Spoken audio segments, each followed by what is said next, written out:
iconic franchises in all of sports. Well, in the basketball. Let Max tell you, right? With talents like Kobe, Jerry West, Wilt Chamberlain, Shaq, Magic, and Kareem, just to name a few. Here's the question, Max. Yeah. Your boy LeBron, I know you think very highly of him, but will he ever become a Laker legend? That's a great question because L.A. Lakers fans, and they are all over the world, and there are more of them than fans of anyone else in basketball history. They don't care what you did for anyone else. They're not trying to hear that. Did you win for them? Especially if you're not born into that Lakers family. If you came there in the middle of your career via trade or free agency, what did you do for the Lakers? In LeBron's case, the stakes are clear. He has 4 years. He must deliver a championship. And if he does, he's a Lakers legend. And I believe he will.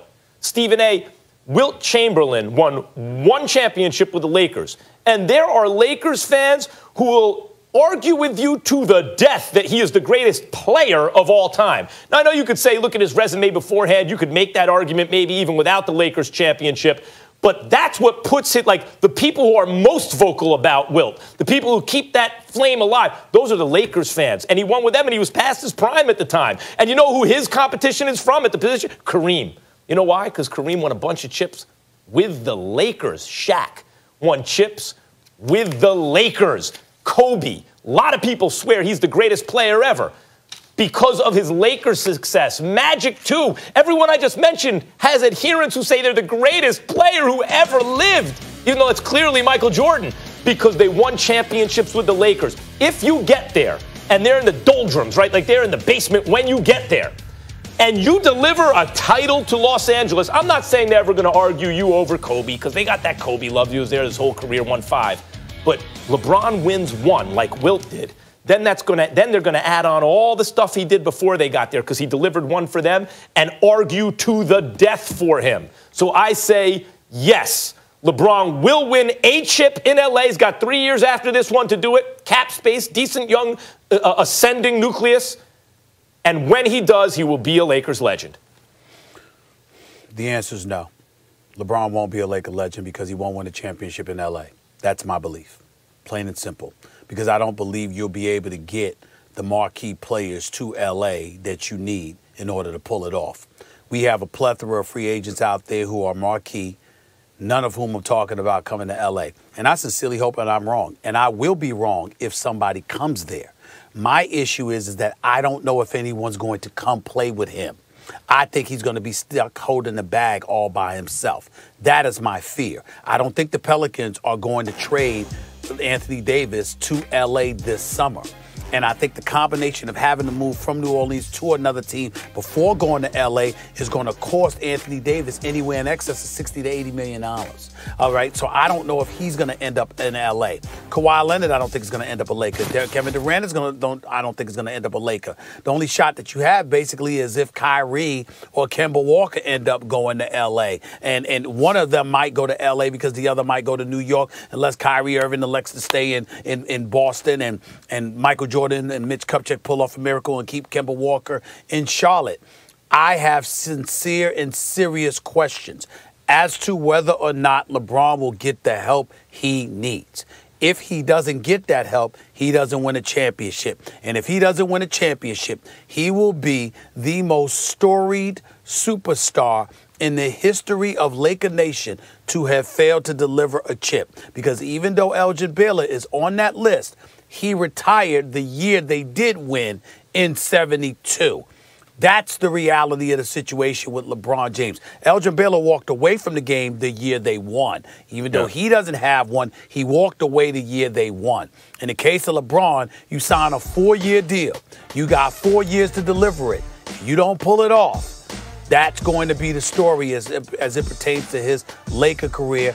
I'm at a point now I don't believe he's going to get a superstar to join him, and that is why I don't believe he's going to pull it off. Quick word about Elgin. The standards were different when Elgin and Wilt played. I mean, retroactively, all these young Lakers fans never saw Wilt play are still arguing for him because he won. But the standards were different then because the Celtics were the marquee team and the Lakers were chasing them. Then the Lakers flipped it over time. And you're right, Elgin Baylor played long with the Lakers and retired the year they won, and people feel sorry for him more than anything. I want to say something about what you said, LeBron attracting another, type A superstar free agent to LA. What if it was this, Stephen A? I'm curious about your opinion here. You don't get a Kyrie level star, but you get a Chris Middleton and Mirotic, and one of the 2 or 3 young players you really like becomes a really good player, and you trade the others for another nice piece. So, in other words, you may be playing with another all-star or 2, but they're not MVP caliber players. They're Middleton types. Will that be enough for an aging LeBron to win a chip? I don't think so. I don't think so. See, I do. I think he could with that kind of team. Well, the reason why I don't feel that way is because the stars are going to align somewhere else. It's not like they're going to fragment all over the place. And LeBron is competing with fair competition. He's going to be, inundated with stars coming in his direction. And they're going to be, at the very least, in pairs. In Golden State's case, it's a 3-headed monster. In Oklahoma City, it's a 2-headed monster. Houston, a 2-headed monster. Potentially, Boston, obviously, a 2-headed monster. Potentially a 2-headed monster in Toronto or, Houston or somebody. This is or Milwaukee, I'm sorry. These are the kind of things that he's up against. Yes, you can get a star, a guy that can, mature into a star, whatever. But the fact of the matter is we've got superstars that are talking about joining forces with one another. That's why you heard Kevin Durant and Kyrie's name coupled with one another in New York. The fact that LeBron's going to have to go against that, he's going to need more than the Middletons of the world and to pull it off. And that is where my hesitation arrives as it pertains to that. I see it differently. I know what you mean, but I think if LeBron, as he's aging even, they keep some of the young guys that pan out, they keep. If Mike Conley's running the point and Chris Middleton is your wing, two-way wing, whether that's at the 2 or the 3, and you still have LeBron and you have a team that fits and a coach whose system LeBron likes, I think that team could pull off a championship even against other super teams. And LeBron's never played on a team like that. LeBron's never played on a team where, without another superstar, but with a couple other stars and pieces that fit very well together. It's usually grab that other superstar or enter a situation with an ascending star like a Kyrie and then get a bunch of guys on veteran minimum contracts. He's never been in a kind of healthier roster construction situation, and that might be ultimately what he has here. Whose fault is that? That would be him. That would be him. He's the one that did it in Miami. He's the one that did it when he went back to Cleveland. Listen, when you say fault, you're right. If you call it fault, he did win 3 championships that way, but maybe there's another in there. No, I'm just talking about in terms of what you're saying, he would need now or could pull off now, and the way the league is what it's morphed into. I'm saying that would happen. He would have absolutely everything to do with that. He's got 3 championships to show for it, but he would have everything to do with that. Yep. There's no disputing that. Lakers now 5.5 games out of the 8th spot. They take on the Nuggets, that surprise team, 2nd in the West. And then on Saturday on ABC, they face the Celtics. Both should be really good games. Stephen A., I know you'll be in the building for those. Also, Stephen L.A. Smith is going to continue to be on the West Coast. He's going to games. He's bringing us inside info. And he will be, of course, here with us and on plenty of other ESPN programming. So check it out. Stephen A. all week from Los Angeles. With huge names now.